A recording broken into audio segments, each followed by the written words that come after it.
Hi! Pharma topics சேனல்லேருந்து உங்க எல்லாருக்கும் வணக்கம். இன்னைக்கு நம்ம ஒரு இம்பார்ட்டண்ட் யூனிட்ட பத்தி பார்க்க போறோம். That is drugs used in AIDS are drugs used in HIV. So acquired immunodeficiency syndrome. இதில் 2 வகையான வைரஸ் இருக்கு. ஒன்று HIV-1 அண்ட் HIV-2. இதுங்க ரெண்டுமே ரிட்ரோ வைரஸ். அப்படின்னா என்னன்னு நான் அப்புறம் சொல்கிறேன். இந்த HIV-1ன்றது உலகம் பூரா இருக்குது. HIV-2ன்றது அதிகமாக ஆஃப்ரிக்கன் கண்ட்ரீஸில் இருக்குது. கிட்டத்தட்ட உலகத்தில் பார்த்தீங்கன்னா 36 ஆர் 37 மில்லியன் பீப்புளுக்கு இந்த எய்ட்ஸ் இருக்குன்னு சொல்லியிருக்காங்க. இது 2016ஓட டேட்டா. இந்தியாவில் வந்து 2.1 மில்லியன் பீப்புளுக்கு இந்த டிசீஸ் இருக்குது அப்படின்னு சொல்லியிருக்காங்க. இந்தியா வந்து நேஷ்னல் எய்ட்ஸ் கண்ட்ரோல் ப்ரோக்ராம் அப்படின்னு லான்ச் பண்ணிச்சு 1992ல். அது ரீஃப்ரேம் பண்ணிக்கிட்டாங்க, national AIDS control organisation programme அப்படின்னு 2004ல் மாற்றினாங்க. இதில் யூஸ் பண்ணுற ட்ரக்ஸுக்கு வந்து நம்ம ஆன்டி ரிட்ரோவைரல் ட்ரக்ஸ் அப்படின்னு சொல்கிறோம். இந்தியாவை பொறுத்த வரைக்கும் எல்லா ட்ரக்ஸுமே நம்ம ஃப்ரீயாக தான் கொடுக்குறோம். ஸோ முதல்ல இந்த சாப்டரை படிக்கும்போது நம்ம அந்த வைரஸை பற்றி தெரிஞ்சுக்குவோம்.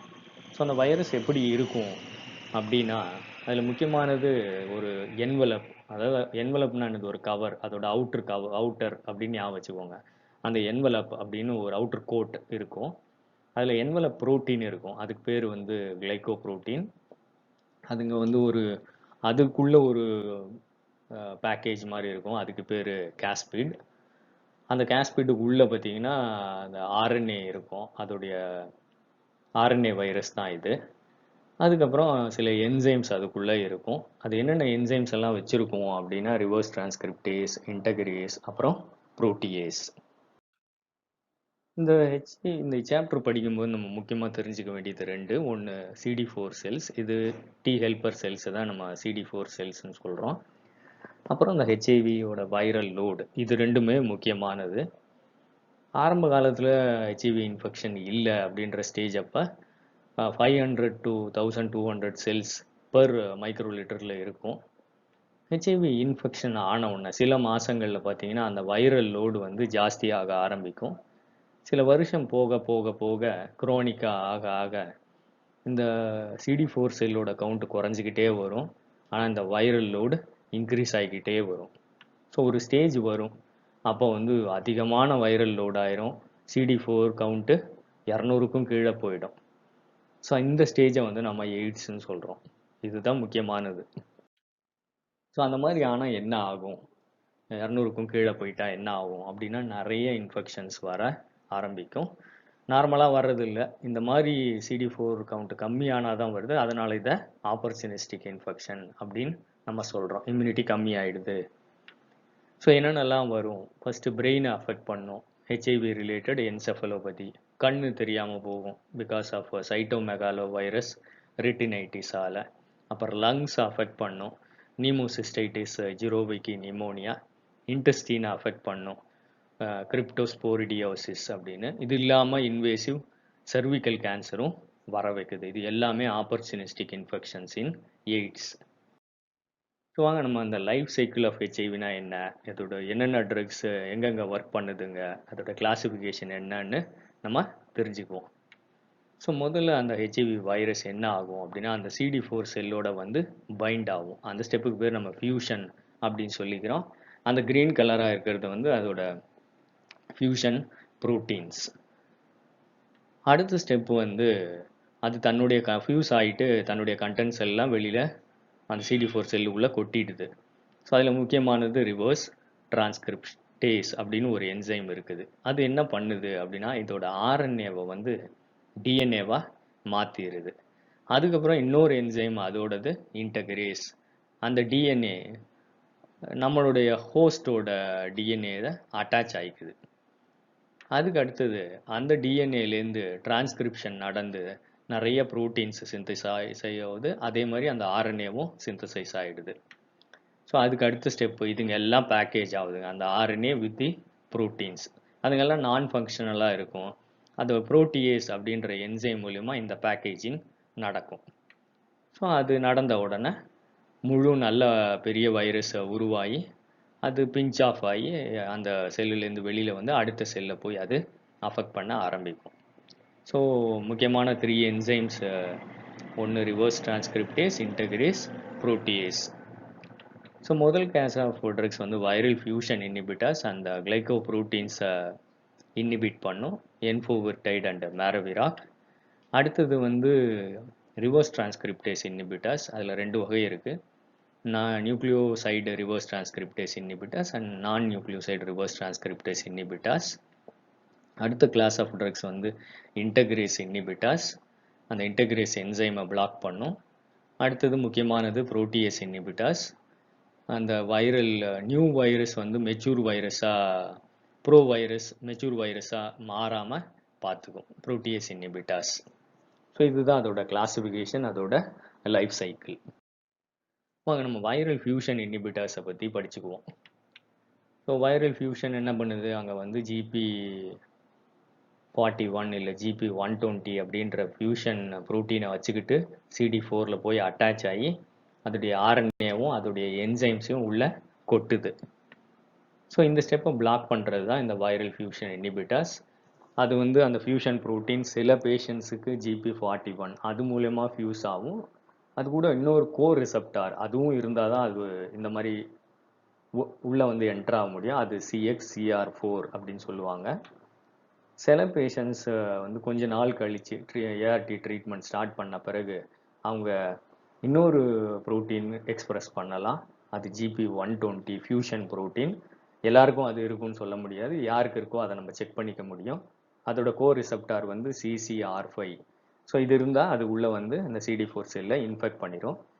இது இல்லாமல் இந்த ட்ரக்கை வந்து இதை அஃபெக்ட் பண்ணுற ட்ரக் இருக்குதா, பிளாக் பண்ணுற ட்ரக் இருக்கான்னா CXCR4 கோர் ரிசெப்டார் இருந்தால் என்ஃபோவிர்டைட் கொடுக்கலாம். GP120 அந்த CCR5 அது எக்ஸ்பிரஸ் ஆகிருந்தால் மேரவிராக் அப்படின்னு கொடுக்கலாம். சில பேஷண்ட்ஸ் ரேர்லி ரெண்டுத்தையுமே கூட அவங்க எக்ஸ்பிரஸ் பண்ணலாம். இதுக்கு என்ன ட்ரக்ஸ் கொடுக்கறதுன்றது எங்கேயுமே பெருசாக மென்ஷன் பண்ணலை. ஸோ நெக்ஸ்ட் வந்து வைரல் இன்டகிரேஸ் இன்ஹிபிட்டர்ஸ். ஸோ வைரல் இன்டகிரேஸ் என்ன பண்ணுது, அந்த டிரான்ஸ்கிரிப்ஷன் மூலயமா அதோட ரிவர்ஸ் டிரான்ஸ்கிரிப்ஷன் மூலயமா டிஎன்ஏவை மாறி அந்த டிஎன்ஏ வந்து நம்மளுடைய ஹோஸ்ட் டிஎன்ஏவோட இன்டகிரேட் ஆகிறத அந்த ஸ்டெப்பை பண்ண போகிறது இந்த இன்டகிரேஸ் அப்படின்ற என்சைம். ஸோ HIV RNA வந்து HIV டிஎன்ஏவை மாறி அந்த HIV டிஎன்ஏ ஹோஸ்ட் டிஎன்ஏவோட அட்டாச் ஆகிற ஸ்டெப் இது. ஸோ இந்த ஸ்டெப்பை வந்து பிளாக் பண்ணுது.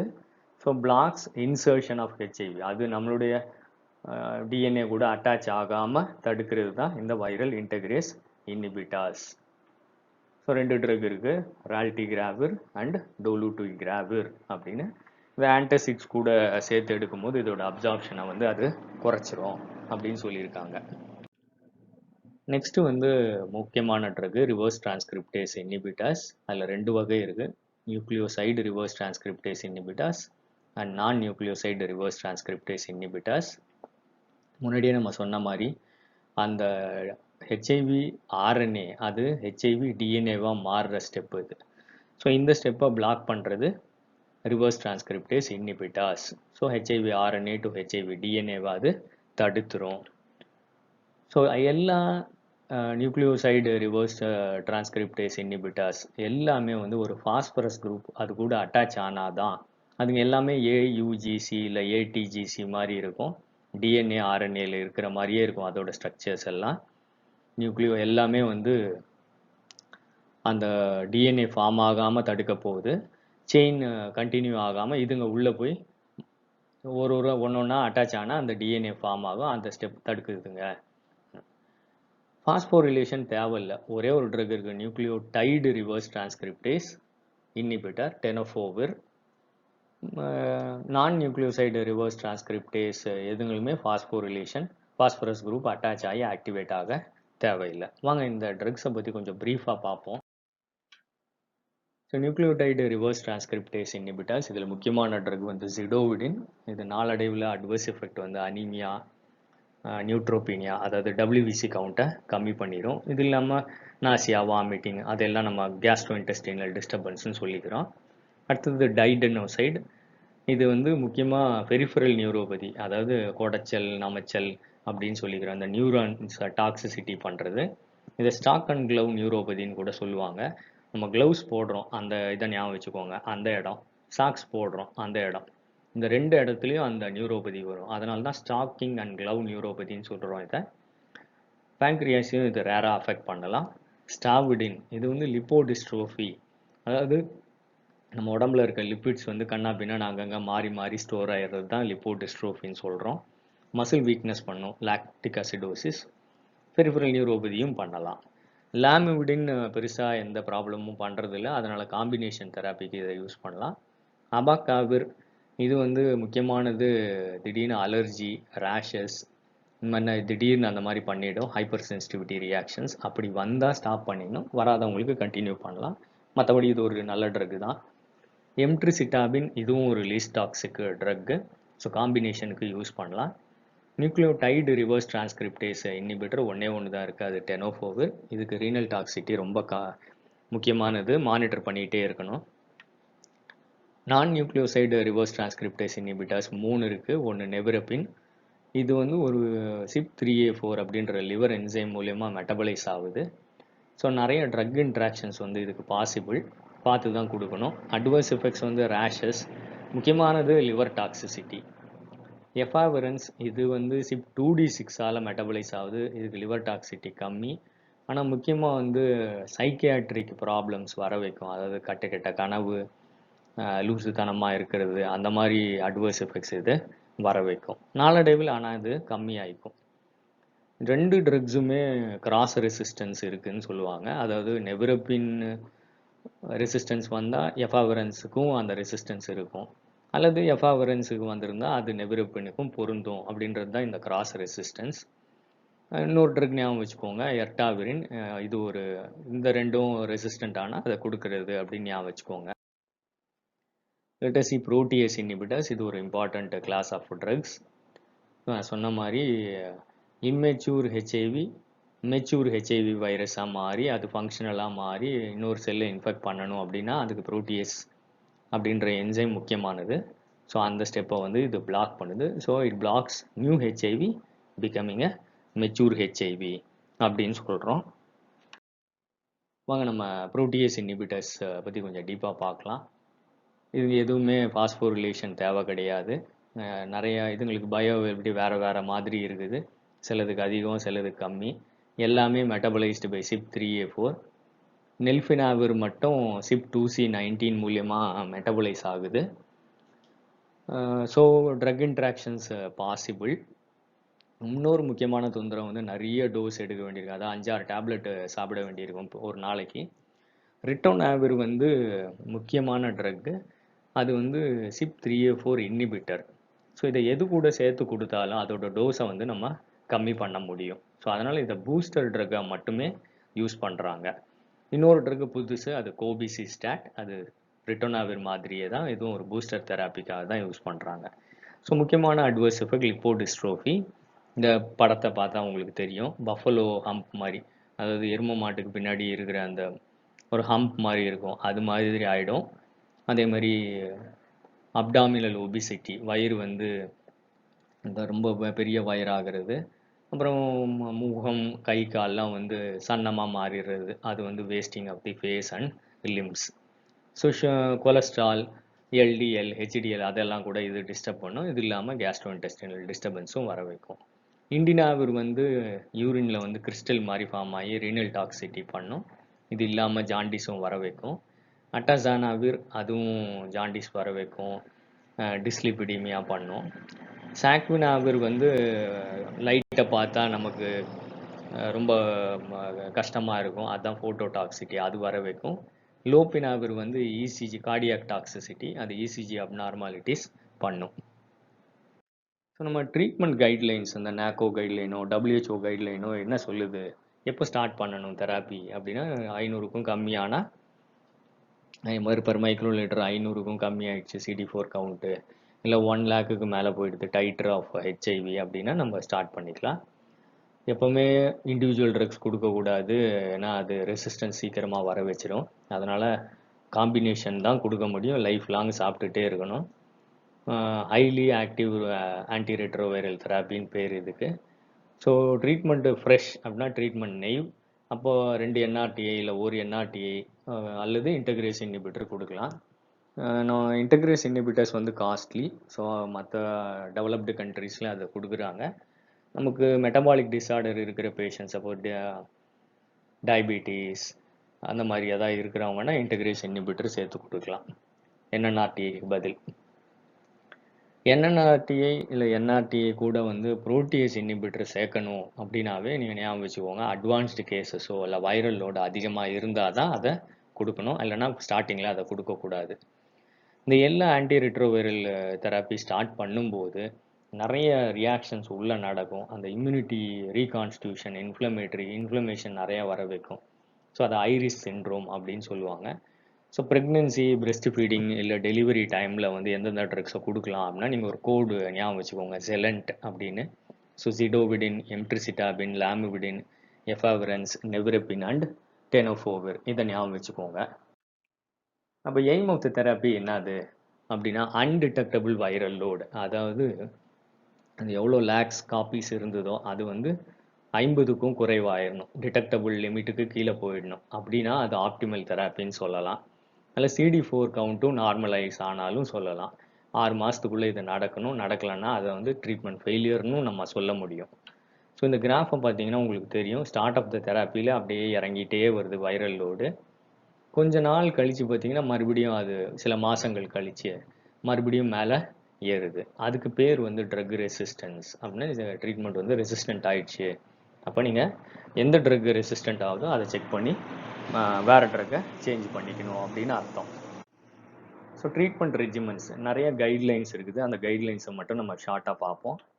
ஸோ ஃபஸ்ட்டு வந்து ஃபஸ்ட் லைன் ட்ரக்ஸ் நீங்கள் எப்படி ஞாபகம் வச்சுக்கலாம் அப்படின்னா டெல் இல்லை டிஇஇ அப்படின்னு ஞாபகம் வச்சுக்கோங்க. அந்த டி வந்து டெனோஃபோவிர், எம்ட்ரிசிட்டாபின் அண்ட் எஃபாவிரன்ஸ். அப்போ இந்த எல் வந்து லாமிவிடின். ஸோ ஆல்டர்னேட் ட்ரக்ஸ் என்னென்ன அப்படின்னா ZEL இல்லை ZLN இல்லை டென், TLN, TED, TLD, இதில் எது வேணால் கொடுக்கலாம். ஸோ சிடோவிடின், எம்ட்ரிசிட்டாபின், லாமிவிடின், நெவிரபின் அண்ட் டோலுட்டிகிராவிர், இது ஆல்டர்னேட் இது எய்ட்ஸ் வந்தவங்களுக்கு. ஸோ அந்த ZEL-ஓ இல்லை TLN-ஓ ஃபெயிலியர் ஆனால் நீங்கள் ஃபஸ்ட்டு மாற்றுங்க அந்த காம்பினேஷனை. ஒன்று வந்து டிஏ, ஃபஸ்ட்டு எடுத்த ஒன்று டிஏ அப்படின்றது கொடுக்கலாம். அதாவது டெனோஃபோவிர் ப்ளஸ் அபாகாவிர். அது ஃபெயிலியர் ஆனால் டைடனோசைடு வித் அபாகாவிர். அதுவும் ஃபெயிலியர் ஆகுது அப்படின்னா டெனோஃபோவிர் வித் சிடோவிடின் அண்ட் ஆர் லாமிவிடின். கூட வந்து புரோட்டியேஸ் இன்ஹிபிட்டர். நீங்கள் எப்படி புரோட்டியேஸ் இன்ஹிபிட்டர்ஸை ஞாபகம் வச்சுக்கலாம், என்னென்ன ட்ரக்ஸ் இருக்குது அப்படின்னா அசின் அப்படின்னு ஞாபகம் வச்சுக்கோங்க. அட்டாசானாவிர், சாக்வினாவிர், இண்டினாவிர் அண்ட் நெல்ஃபினாவிர். எல் வந்து லோபினாவிர், ஆர் வந்து ரிட்டோனாவிர் அப்படின்னு ஞாபகம் வச்சுக்கோங்க. So pre exposure prophylaxis. இப்போது கூட இருக்கவங்களுக்கு வந்து ஹெச்ஐவி இருக்குது, அப்போ எப்படி நம்மளை ப்ரிவென்ட் பண்ணிக்கிறது அப்படின்னா ப்ரீ எக்ஸ்போஷர் ப்ரொஃபைலாக்சிஸ். டெனோஃபோவிர், நீங்கள் ஏதாவது ஒரு ஏரியாவுக்கு ட்ராவல் பண்ணுறீங்க, அங்கே அந்த ரிஸ்க் இருக்குது அப்படின்னாலும் ப்ரொஃபைலாக்சிஸ்க்கு இதை எடுத்துக்கலாம். Tenofovir with emtricitabine. Post exposure prophylaxis, இப்போ செக்ஷுவல் இன்டர்கோர்ஸாலேயோ அல்லது வந்து நீடில், அந்த பிளட்டு ஹெச்ஐவி பிளட் இருக்கிற அந்த சிரிஞ்சோட நீடில் பட்டுருச்சு கையில் அப்படின்னாவோ நீங்கள் வந்து போஸ்ட் எக்ஸ்போஷர் ப்ரொஃபைலாக்சிஸ் சொல்லலாம். 1 மணி நேரம் இல்லை 2 மணி நேரத்துக்குள்ளே ட்ரீட்மெண்ட்டை ஸ்டார்ட் பண்ணிக்கணும். அல்லது மேக்ஸிமம் 72 மணி நேரம் தான், அதுக்கு மேலே இதை யூஸ் பண்ண முடியாது இந்த ரெஜிமனை. ஸோ டெனோஃபோவிர் வித் எம்ட்ரிசிட்டாபின் கூட வந்து நீங்கள் அட்டாசானாவிர் வித் ரிட்டோனாவிர் அல்லது லோபினாவிர் வித் ரிட்டோனாவிர் யூஸ் பண்ணலாம். அதுவும் இல்லைன்னா ரால்டிகிராவிர் கூட நீங்கள் காம்பினேஷன் தெராப்பி யூஸ் பண்ண முடியும். இது வந்து அடல்ட்ஸ்க்கு இதுக்கு முன்னாடி சொன்னது. இப்போது சில்ட்ரனுக்கு வந்து 10 இயர்ஸ் கீழே இருந்தால் சில்ட்ரன்ஸ் 4 வீக்ஸ் தெராப்பி தான் ரெண்டுமே. ஸோ சிடோவிடின் ப்ளஸ் லாமிவிடின் கொடுக்கலாம், அல்லது அபாகாவிர் ப்ளஸ் லாமிவிடின் அல்லது ரால்டிகிராவிர், டாருனாவிர் இதுங்களும் கொடுக்கலாம். இன் ப்ரெக்னன்சி, பிரெஸ்ட் ஃபீடிங் கேஸு, அது டியூரிங் டெலிவரி தான் பெரிநேட்டல்னு சொல்கிறது. நீங்கள் டெல் அப்படின்னு ஞாபகம் வச்சுக்கோங்க, அதுதான் கொடுக்க முடியும். நெவிரபின் சிரப்பு, குழந்தை பிறந்த பிறகு அந்த குழந்தைக்கு நெவிரபின் சிரப்பு கொடுக்கணும் 6 வாரத்துக்கு. ஹெச்ஐவி டைட்டர் வந்து 1000 காப்பீஸ்க்கு மேலே இருந்துச்சு அப்படின்னா you have to go for caesarean. So needle stick இன்ஜுரிக்கு மோஸ்ட்லி ஃபாலோ பண்ணுறது டெர் அப்படின்னு ஞாபகம் வச்சுக்கோங்க. டெனோஃபோவிர், எம்ட்ரிசிட்டாபின் அண்ட் ரால்டிகிராவிர் 28 நாளைக்கு, அதான் 4 வாரத்துக்கு கொடுக்கணும். ஸோ இதுதான் ஹெச்ஐவி, அதோட ட்ரக்ஸு, என்ன மெக்கானிசம், அதோட அட்வர்ஸ் எஃபெக்ட்ஸ் என்ன, இதை பற்றியெல்லாம் உங்களுக்கு ஷார்ட்டாக புரிஞ்சிருக்கும்னு நம்புகிறேன். நீங்கள் லிசன் பண்ணதுக்கு தேங்க்ஸு. இதை நிறைய பேருக்கு ஷேர் பண்ணுங்கள், மற்றவங்களுக்கும் பயன்படட்டும். இந்த சேனலுக்கு சப்ஸ்கிரைப் பண்ணுங்கள், எங்களையும் என்கரேஜ் பண்ணுங்கள். நாங்கள் நிறைய வீடியோஸ் உங்களுக்காக பண்ணணும்னு ஆசைப்படுறோம். ஸோ அதனால் சப்ஸ்கிரைப் பண்ணுங்கள். லிசன் பண்ணதுக்கு தேங்க்ஸ்.